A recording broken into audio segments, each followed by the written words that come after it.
पूर्व मुख्यमंत्री अशोक गहलोत ने अपने जोधपुर दौरे के दौरान कई अहम राजनीतिक बिंदुओं पर खुलकर बयान दिए। उन्होंने ऑपरेशन सिंदूर को लेकर कहा कि जब यह कार्रवाई हुई थी तब पूरा देश एकजुट था, चाहे वो पक्ष हो, विपक्ष हो या आम जनता हो। हर कोई प्रधानमंत्री नरेंद्र मोदी के साथ खड़ा था। देश ने एकता दिखाई थी, लेकिन इसके कुछ समय बाद अचानक सीजफायर की घोषणा कर दी गई।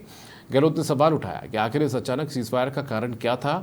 उन्होंने कहा कि अमेरिका के तत्कालीन राष्ट्रपति डोनाल्ड ट्रंप ने दावा किया था कि यह सीजफायर उन्होंने करवाया, जिससे ये संदेश गया कि भारत पाकिस्तान के बीच पंचायती करने का काम अमेरिका कर रहा है।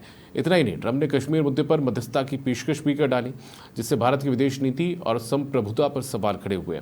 गहलोत ने आगे कहा कि हमें 1971 की विदेश नीति को याद रखना चाहिए, जब भारत ने स्पष्ट और सशक्त रुख अपनाया था। उस दौर में भारत किसी भी प्रकार की बाहरी मध्यस्थता को सिरे से खारिज करता था।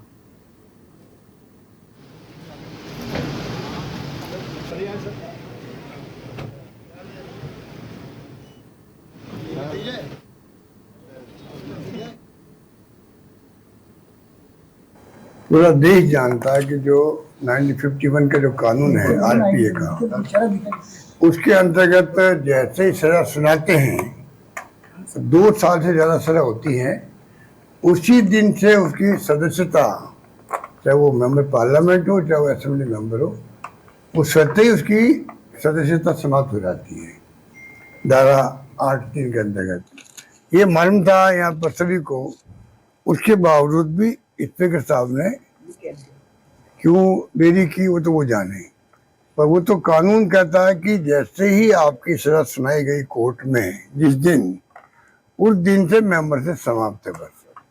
तो इसकी तो सजा सुनाई गई थी, कोई 18-19 साल पुराना केस है ये। जो कहते हैं ना कानून के हाथ बहुत लंबे होते हैं, उसका एक उदाहरण है, समझ लीजिए आप। हर व्यक्ति को कानून की पालना करनी चाहिए।